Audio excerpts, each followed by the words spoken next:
So the solution of the territorial dispute could also become the basis and the starting point for a new era in their relationship, with common interests and shared benefits. At the present time, almost 20 years after the peace agreements were signed, Ecuador and Peru continue executing the projects and programs stemming from these commitments. During these years, both countries have lived through serious economic and political crises. However, these events have not altered the decision of Ecuadorians and Peruvians of turning the page over their time-old disputes and of relegating their border problems to history books. Fortunately.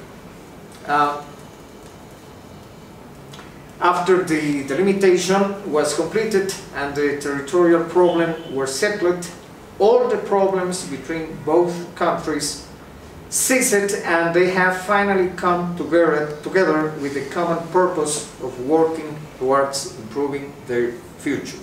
So, around 20 years after the peace treaties, Ecuador and Peru were working together in a lot of programs, a lot of projects, especially addressed to the border area, which is has been normally, historically, very depressed regions. So we are working now on the development of that areas, and fortunately, I think the boundary problem is now part of the history. I'm sure that at our schools, at our universities, there is no more this conflict, this culture of conflict. We are no longer the historical enemies. Now we are very good friends. And fortunately, the epilogue of this issue has been the peace and a very strong sentiments of peace in both countries. Well, that's all I would like to say. So, thank you for your attention and patience. What I'd like to suggest is that we take a 5-minute break and then come back and have questions and more interaction and discussion. Does that work for everybody? All right, let's do that. Well, I have several questions, but I'm just going to limit to one. But one that it really caught my attention is that it's good to have your point of view about, especially for all the classmates that are not familiar with the Ecuadorian history. But probably for me that I'm from here and that I live the process of the decision makers and how affected to the civil society.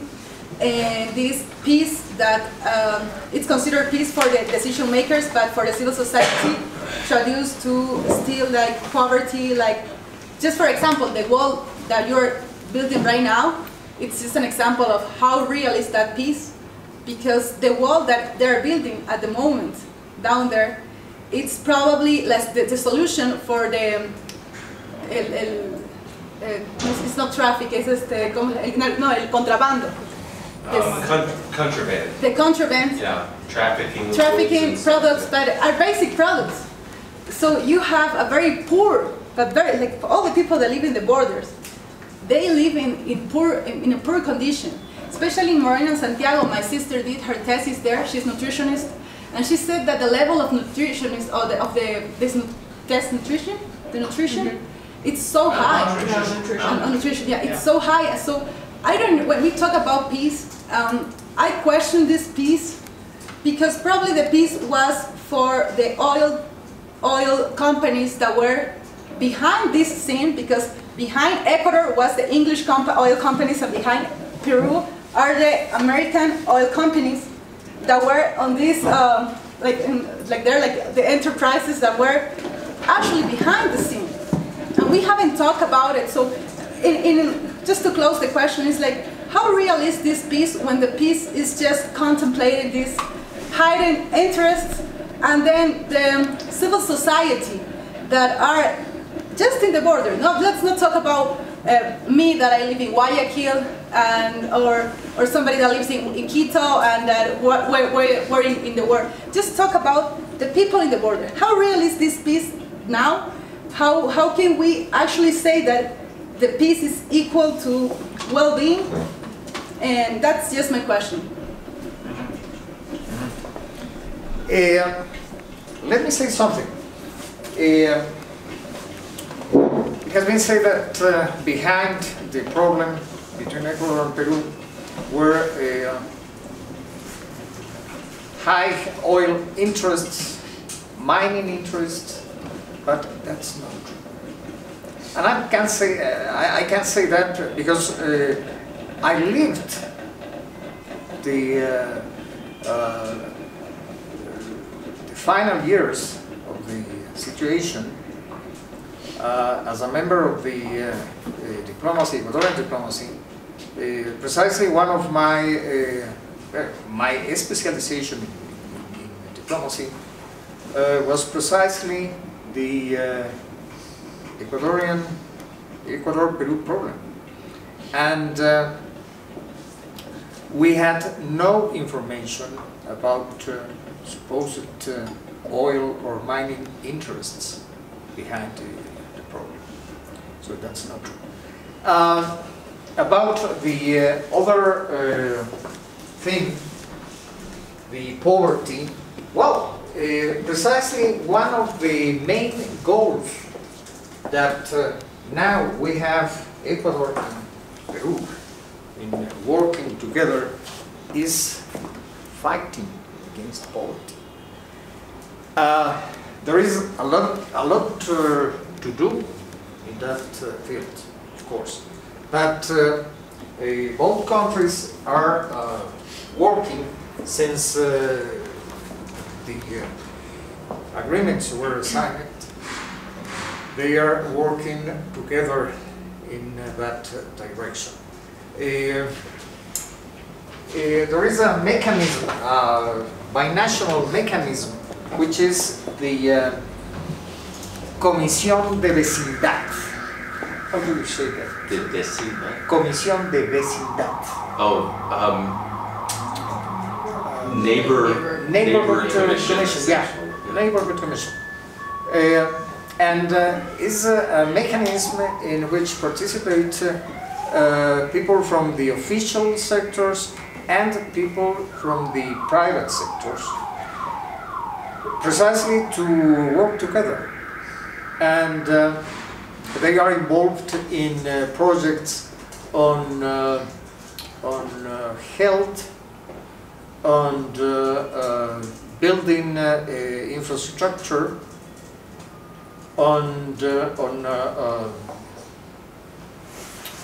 roads, and there have been very, very interesting results in that work. But of course, there is a lot of things to do still on that field. One of the goals, precisely one of the goals of the whole negotiation, peace negotiation, was to attend the basic problems of the frontier regions.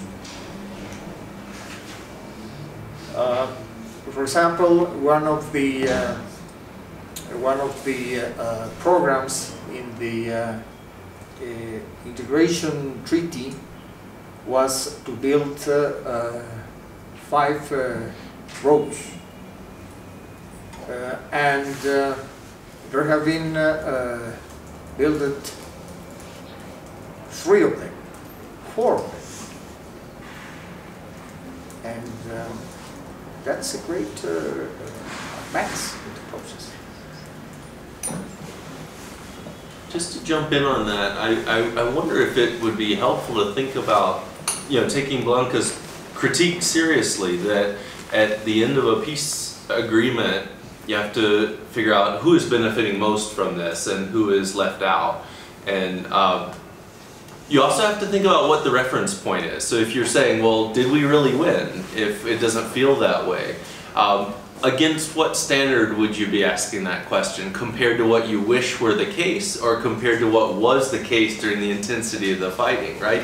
So even if people aren't very well off, compared to helicopters coming over and bombing them in mines where their kids blow their legs off, probably still an advance, right? At least in terms of negative peace, that's a step forward. But as you rightly point out, that's not enough, right? You have to go beyond negative peace, where people aren't shooting each other, to develop a deeper kind of relationship, integrative development, those kinds of things, to a more positive peace. And that takes longer, right? You said you didn't feel that right after the peace agreement. And so that took some time. I think there was a peace park, there were the binational development strategies to try to address those over time. But, some people get left out of those strategies. And those, those spends of both countries in armament, weapons. Mm. So now we can address a lot of money in the direction of the goals of peace. I don't know if you know that, for example, the armed forces, both from Ecuador and Peru, armed forces are working together in some programs, especially on health programs, in some regions, very far and depressed regions in the frontier. And that's thanks to the peace agreement. Yes, precisely related with the last question and what Jeff just explained. The donation, the loan of $500 million made by the development bank to border development, do you think it had a good investment in this sector, considering that the complaints are actually proving the opposite? And how do you think it was, how strong do you think it was to convince the actors during the negotiation of the peace agreement? Well, it's important to make clear about this point, because at the beginning some people said that because of the peace agreement we are going to have funds, we're going to have $5,000 million, but that was not exact. The fact is that according to the integration treaty, the programs, the projects was going to cost $5,000 million, and that's a difference. So at the end, we were able to raise it about, globally speaking, about I should say $3,000 million. The roads, some bridges, at least 3 bridges in the boundary region, and some other projects, development projects.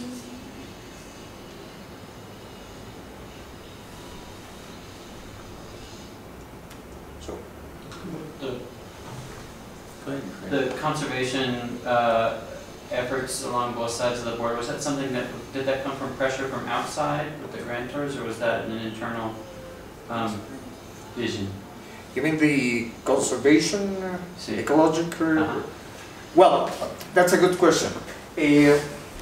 One of the points in the peace agreement was to establish an binational ecological park. Unfortunately, we were not able to accomplish so far that goal. I don't know if there have been some efforts, some approximation to that project. The idea is that that will be a binational park, ecological park, with the administration in zones, respective zones of countries. And, well, that's the idea. Was that within the conflict parties, or did that come from outside the concept of a peace park? Who proposed that? Who proposed that? Well, that was an idea of the both countries. Oh, okay. Yeah.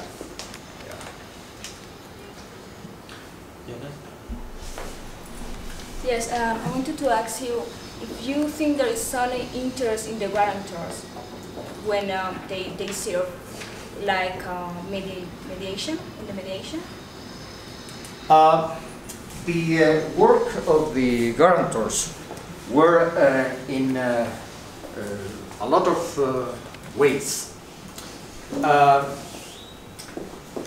They were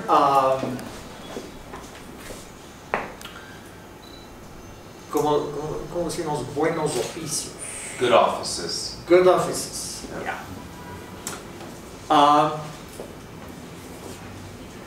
They collaborate with us, both Ecuador and Peru, and it was a great job the guarantors did.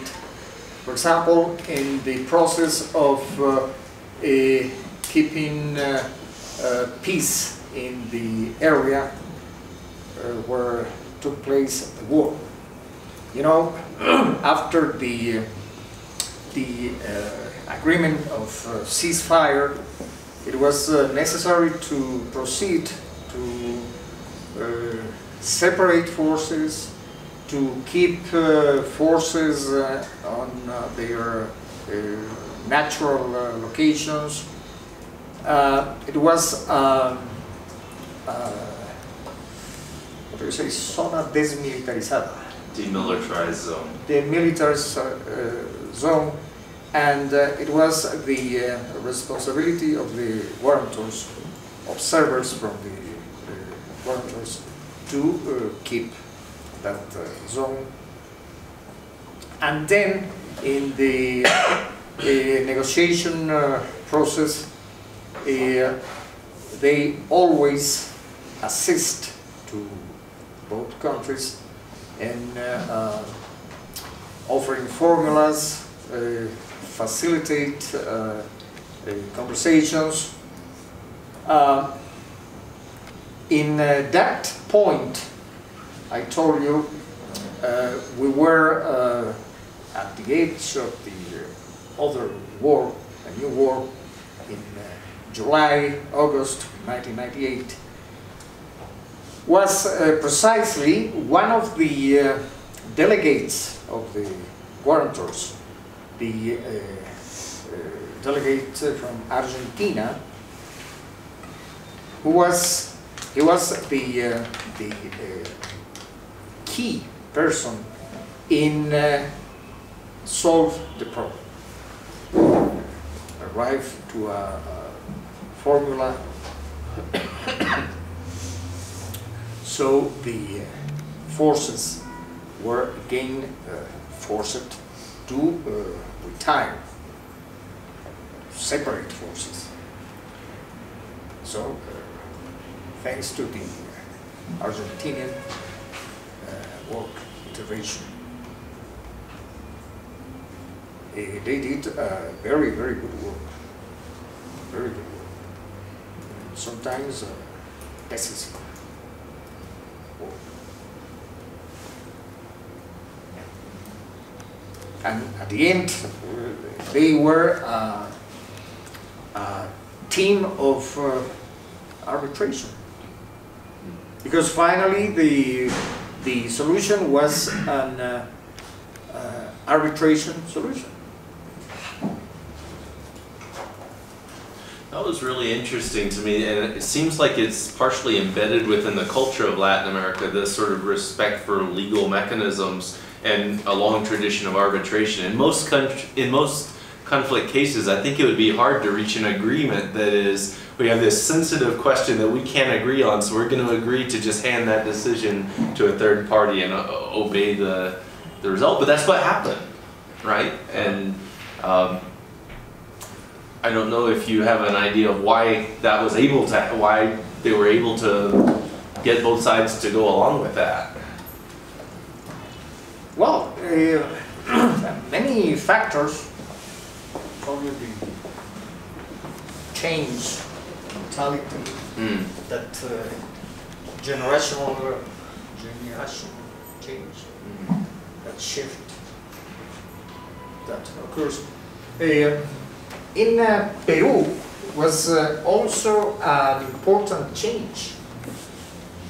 I mean, in the viewing of his neighbor Ecuador.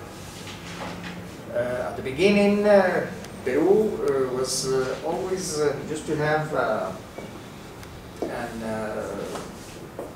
special, how could you say, for the Peruvian people, Ecuadorians were less enemies than difficult neighbors. The real enemy of Peru, you know, has been Chile. Ecuador was not so important as a rival for Peru than Chile. But, yeah. Do you think that since Fujimori and Mawad were very friendly with the United States and the Organization of American States being part of these negotiations influenced in the decision of accepting what a third party said about the conflict? Well, Organization of American States took no role in the program, and that's because the scenario of the border problem, the main role were from the guarantors. So in any moment that Ecuador wanted to have an intervention of the OES, the OES said that couldn't be involved in the problem because the 1942 treaty has its own responsibles, guarantors.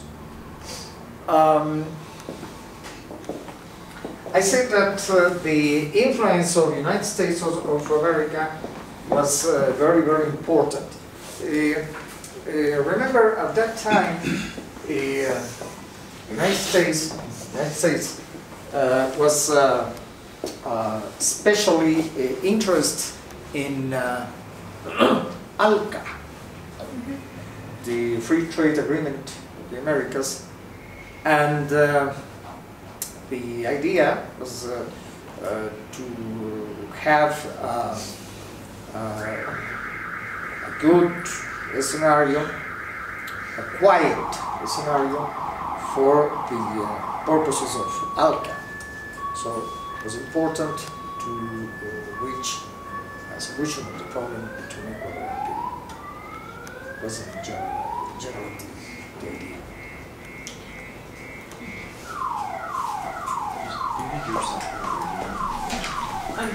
Do you think there's a possibility of this conflict restarting? Do you think this treaty will hold? No, I don't think so. It is important to remember that after the boundary problem, we have still not really a problem. In some time could be a problem, a new problem, but finally was not a problem, and I mean the maritime border.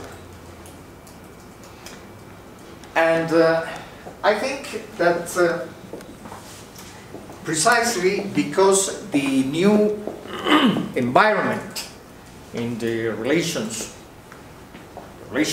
between Ecuador and Peru, thanks to that new environment, we were able to reach an agreement also in the maritime boundary. And that was, if I remember well, that was in 2012. And it was a good solution. For us, for Ecuador, it was a very good solution.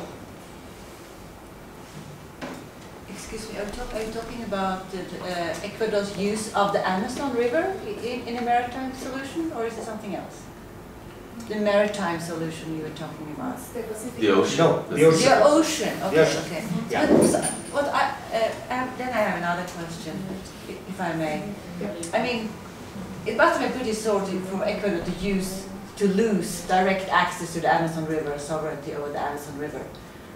I know they got navigational access to it. How is that functioning now in practice, the river issue? Yeah. We have no direct access to the Amazon River. Yeah. But according to the navigation treaty, we have not only that kind of liberties settled in the international law, but also special privileges, which Peru was accorded to give to Ecuador. And also we have two ports, two places in the Amazon left bank. Two places where we could establish some kind of stores, places to handle the Ecuadorian navigation in the... It's working well in all. Yeah. We call it puestos de comercio y navegación. That's the name. How do you say in English? Puestos de comercio y navegación. Navigation and trade posts or something, Yeah. outposts, Yes. something like this. Yes. And finally, we, Ecuador, we're going to have the possibility to navigate, to take advantage of the navigation along the Amazon River. Is Brazil involved in that at all? Because, you know, it goes all the way through Brazil. Yeah. Yeah? Okay. All the way, Peru, Colombia, Brazil. Ian? Yeah, I just have a quick question. During the processes, was it strictly between Ecuador and Peru, or were the indigenous populations that live in the region affected by the war, were they included as well? You mean Just populations from Ecuador and Peru? Yeah, I mean, how were the indigenous populations local to that region taken into consideration or involved in the peace process or in the negotiation process?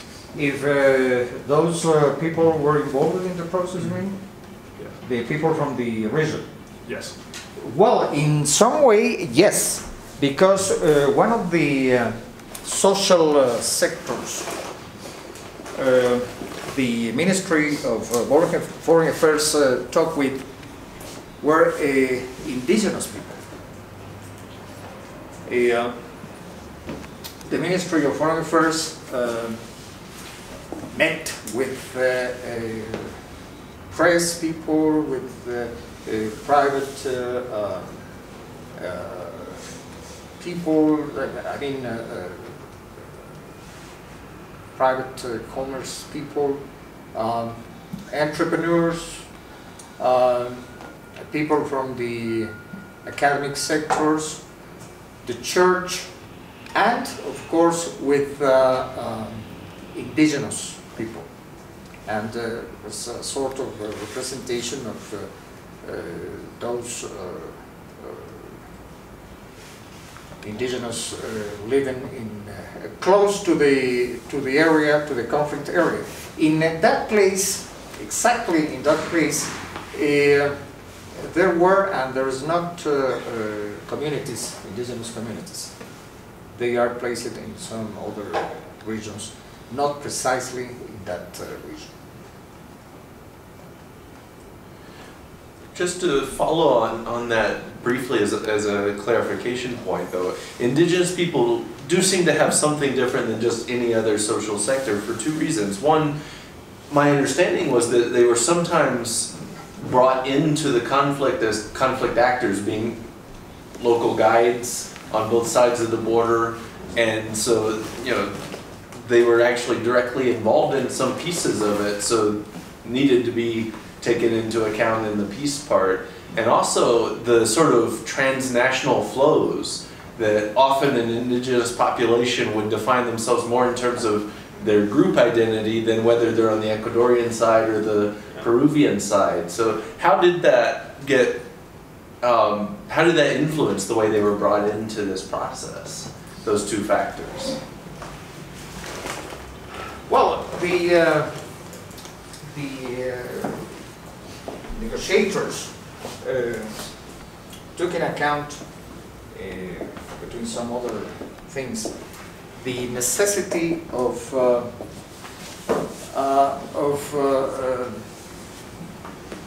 solve some problems, specific problems in some regions with and the communities of that regions. For example, we had a problem in some part of the frontier where the rivers, which goes very irregularly. I have a question related to the discourse, political discourse. Do you think that here in Ecuador there is a renovation of our feelings of Ecuadorian patriotism? You mean in front of the yeah, Peruvian people. of the Peruvian people? Yes, yes. I think there has been a big change since the signing of the peace agreements.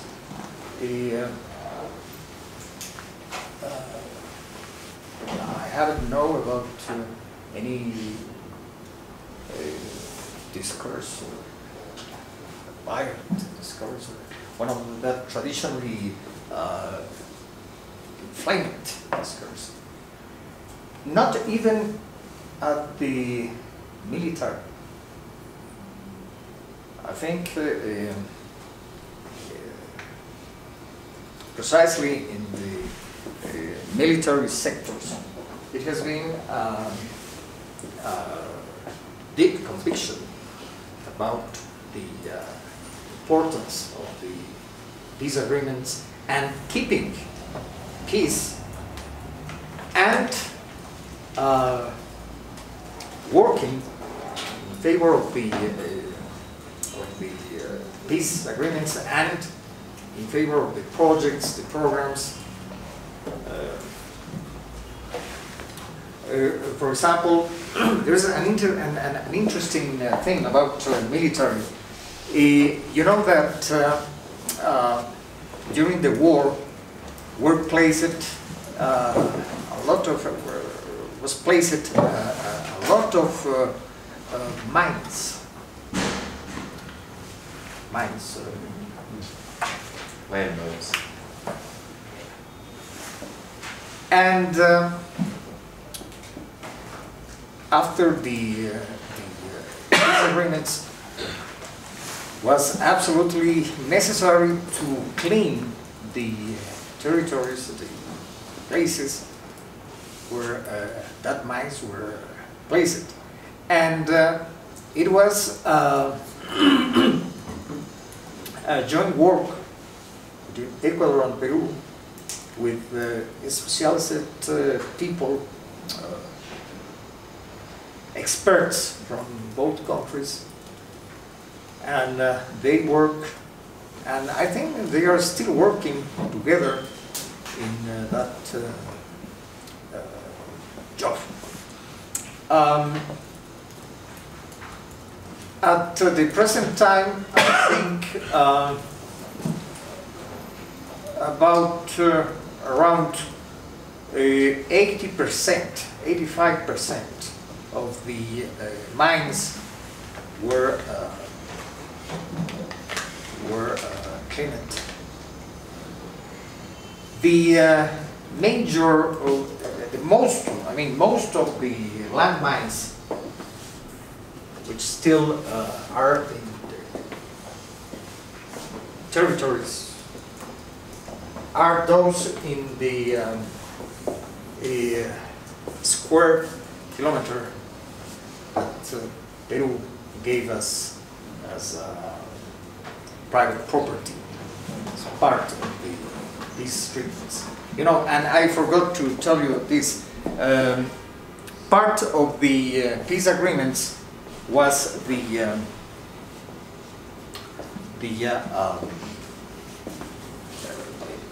compromise of Peru to give Ecuador 1 square kilometer precisely in the zone of Piguinza, where the war took place. It was a symbolic gesture. Sorry, a symbolic gesture. But anyway, important. So Ecuador has something to do in that square kilometer, but first of all, must be cleaned of landmines. And I think that that work has not do it yet. But anyway. I was going to ask you to expound on that a little bit, because you mentioned that the arbitration decision from the guarantors, from the Ecuadorian perspective, seemed like a loss of territory compared to what they had hoped for. And so I wondered how much this one little tiny symbolic kilometer of territory that Ecuador won from Peru, how was that pretty helpful in them saying, well, it's not that we lost, both sides conceded territory. So, it's a symbolic gesture, as you said, but that seems like that was really important for them to be able to make this argument to the public, that this was both sides conceding and, for the broader goal of peace. I guess, why is symbolism so important? Well, it was important most of all because of the military. As I told you, the Cenepa War was the first conflict in the whole history that Ecuador was not defeated. And I think that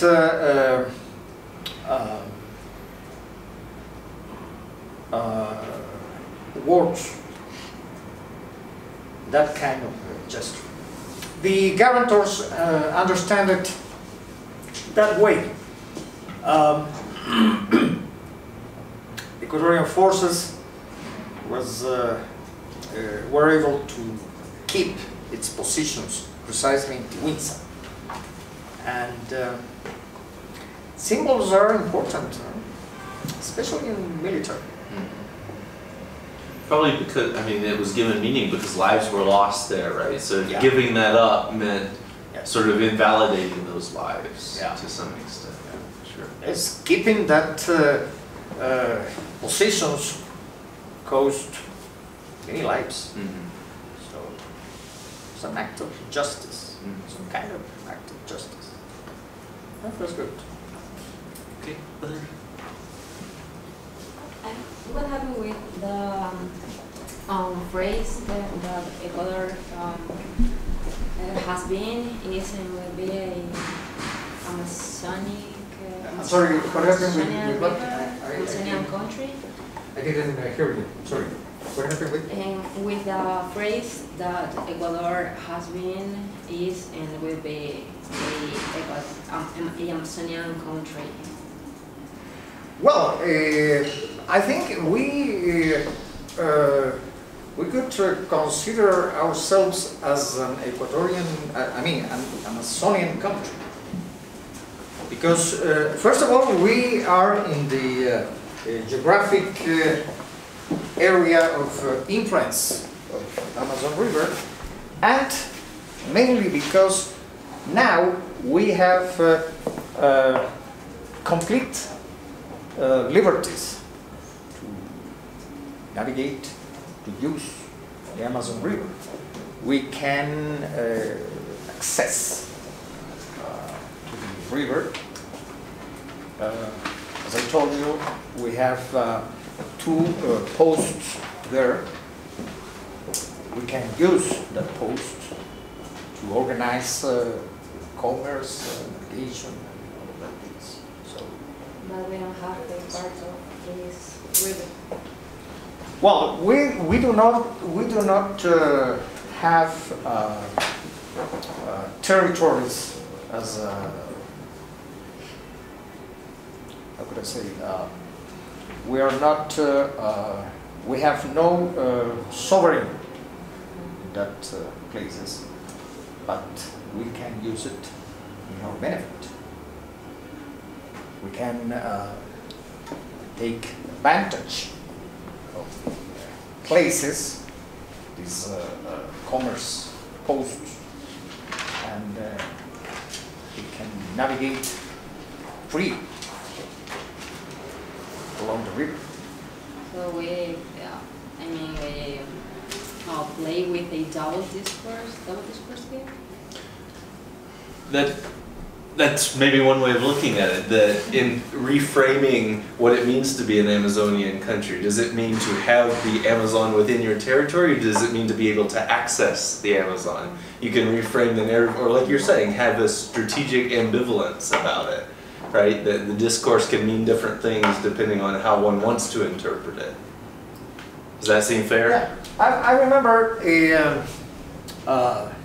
many years ago, the people used to say the main goal of Ecuador should be one day we could navigate along the Amazon River with our flag at the top of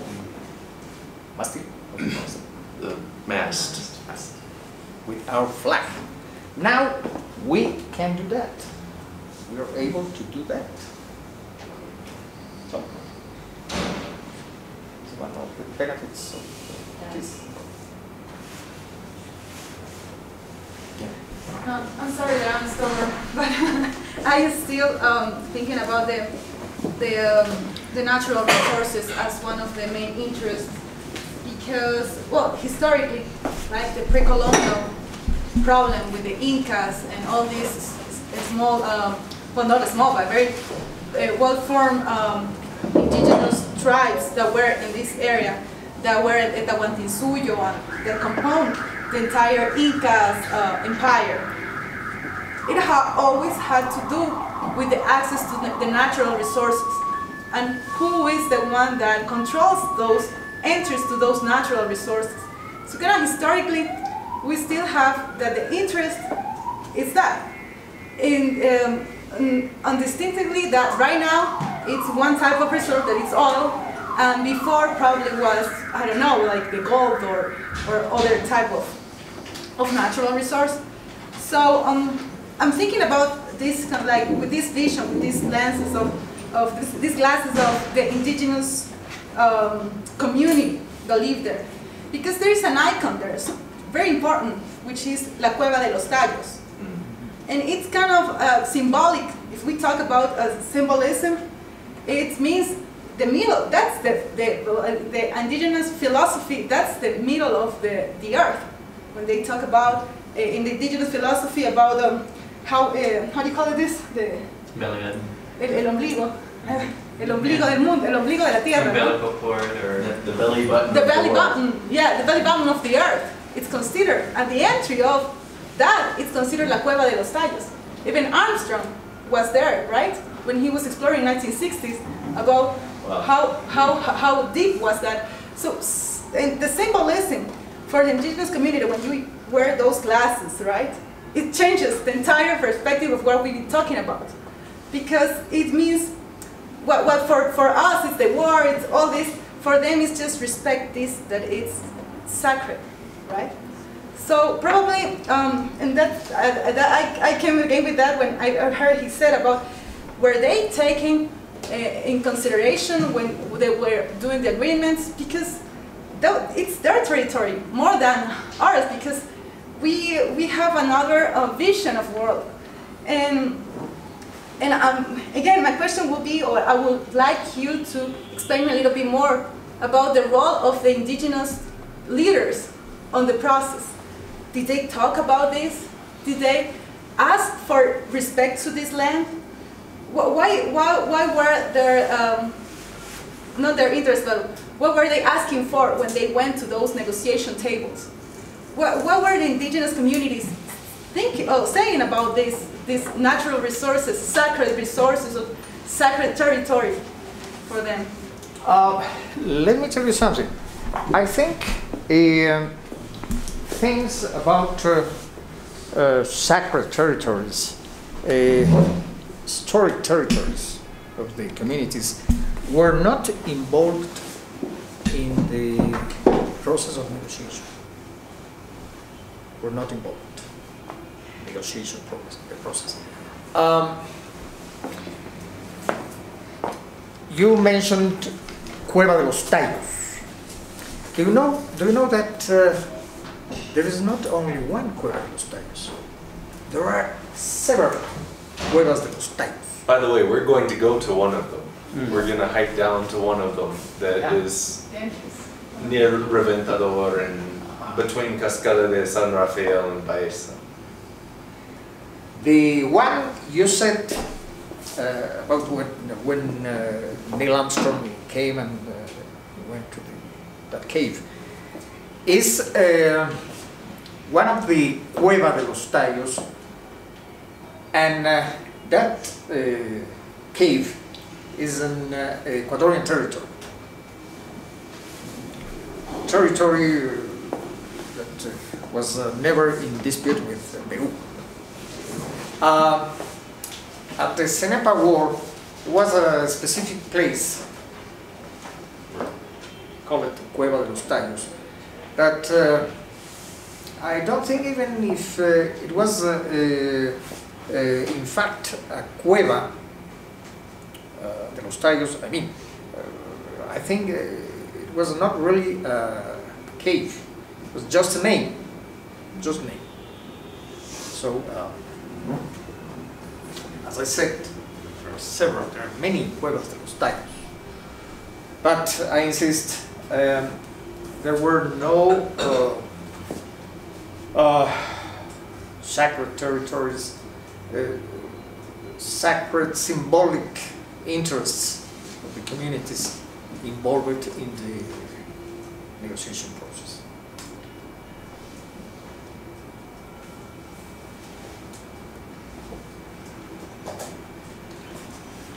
Any other questions? Well, most of the, Yeah, go. sorry, just one thing. My speech were based mainly on an article I wrote precisely about the conflict between Ecuador and Peru. This article were published in a book. I think that book would be here at the library of the Plaxo. Could you share the chapter? Sure. I'm going to read you this. Great. I'll This is the get it article. scanned and uploaded for Yeah. them. Thank you. The book is Ecuador in the World. And this article is part of that book. That's not the one by Thunder Falconi. Tiene un título, ¿verdad? No. Okay. No. This book was published, I think, in 2000.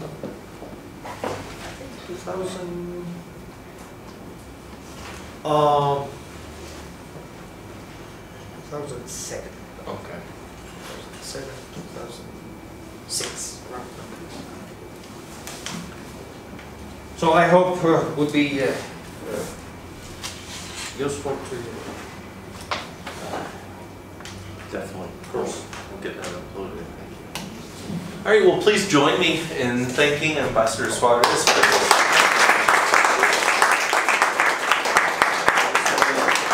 give you a small token of our appreciation, a UMass Boston pen.